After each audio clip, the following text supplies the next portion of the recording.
আমার বস ধর্ম মানেন না। আপনার বস জানতেন না, আপনি জানতেন না, আমিও জানতাম না, কিন্তু আমি বিশ্বাস করতাম। তিনি বলেছেন যদি এই প্রশ্নের উত্তর পান তবে হয়তো ইসলাম গ্রহণ করবেন, আমি আপনাকে ব্যাখ্যা করছি। কারণ এখন এআই খুব বিপজ্জনক হয়ে গেছে।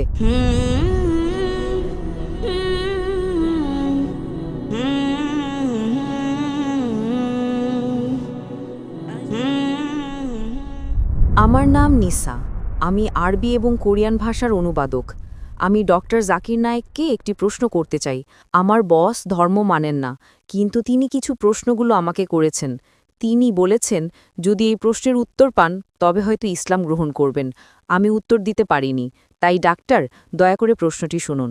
আমার বস বলেছেন কেন কোরআনে কৃত্রিম বুদ্ধিমত্তা, এআই এবং কম্পিউটার প্রযুক্তি সম্পর্কে কিছু বলা হয়নি, কারণ এখন এআই খুব বিপজ্জনক হয়ে গেছে। এটি অনেক কিছু করতে পারে, যে কোনো কিছু সিদ্ধান্তও নিতে পারে। আমার বস এ ব্যাপারে খুব কৌতূহলী। ধন্যবাদ। আপনার বসকে বলুন কোরআন কোনো সায়েন্সের বই নয়, SCIENCE। যদি কোরআন সায়েন্সের বই হতো তবে এটি বিশালাকারের হতো। এই যে ভবনটি দেখছেন এর ভেতরে যত বই রাখা সম্ভব সব বই মিলেও এর সমান হতো না। যদি কোরআন বিজ্ঞানের বই হতো আর এতে সব বৈজ্ঞানিক তথ্য উল্লেখ করা থাকতো, তাহলে কোরআন এতটা বিশাল হয়ে যেত যে আপনি কোনোদিনও তা পড়ে শেষ করতে পারতেন না। আপনি কি বুঝতে পারছেন? হ্যাঁ ডক্টর। কোরআন কোনো সায়েন্সের বই নয়। সায়েন্স, আপনি যদি জিজ্ঞাসা করেন কোরআনে কি লেখা আছে 2 আর 2 মিলে 4 হয়, না, কোরআন কোনো সায়েন্সের বই নয়। এটি নিদর্শনের বই, SIGNS। তাই আমাদের দেখতে হবে কোরআনে যা কিছু বলা হয়েছে তা যেন ভুল না হয়। যদি আপনি মনে করেন যে কোরআনের সব কিছুই উল্লেখ থাকা উচিত, তাহলে ভাবুন তো বিজ্ঞানে কত হাজার হাজার PhD আছে, doctor, engineer, heart specialist, brain specialist. এই সব কিছু যদি কোরআনে লেখা হতো আর আপনি তা পড়া শুরু করতেন, তাহলে আপনার পুরো জীবনেও তা শেষ করতে পারতেন না। ঠিক না বেঠিক?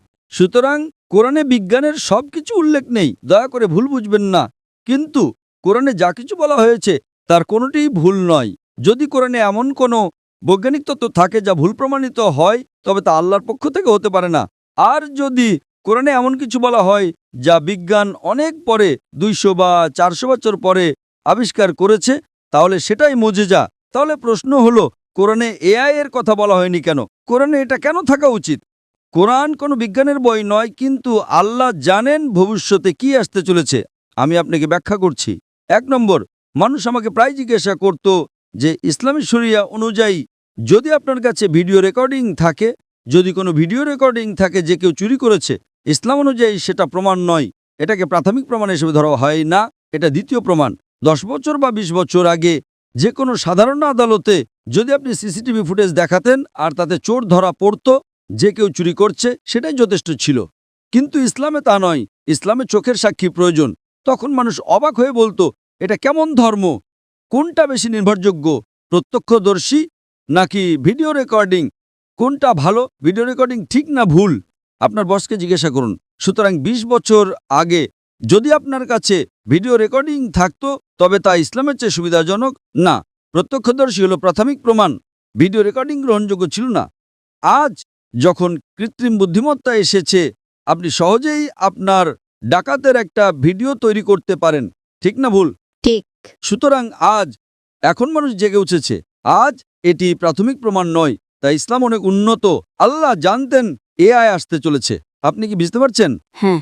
আপনার বস জানতেন না, আপনি জানতেন না, আমিও জানতাম না, কিন্তু আমি বিশ্বাস করতাম। আমি বলেছিলাম না ইসলাম সঠিক। হয়তো আগামীকাল কিছু ঘটবে। আমি AI সম্পর্কে জানতাম না, কিন্তু 15 বছর আগে আমার উত্তর ছিল শরিয়া সঠিক। আমরা জানি না আগামীকাল এমন কিছু ঘটবে যে ভিডিও রেকর্ডিং যথেষ্ট প্রমাণ হবে না। এটাই ছিল আমার উত্তর, এবং আজ আমার উত্তর সঠিক। আপনি কি বুঝতে পারছেন?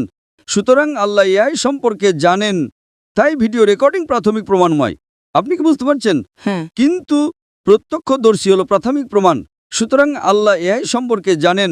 যদি তিনি সবকিছু লিখতে শুরু করেন, আপনি ছোট কোরআনই পড়েননি, আপনি চিকিৎসা, ভ্রণতত্ত্বে সবকিছু সম্পর্কে কি পড়বেন? না, এটি টেলিগ্রাফিক মেসেজ। সুতরাং এটি ঈশ্বরের পক্ষ থেকে নয়, তা প্রমাণ করার জন্য আপনাকে ভুল খুঁজে বের করতে হবে।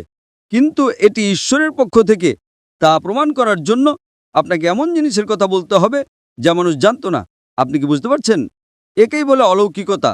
কিন্তু এখানে সবকিছু উল্লেখ করা হয়নি। আশা করি এটি উত্তরটি পেয়েছেন। আপনাকে অনেক ধন্যবাদ।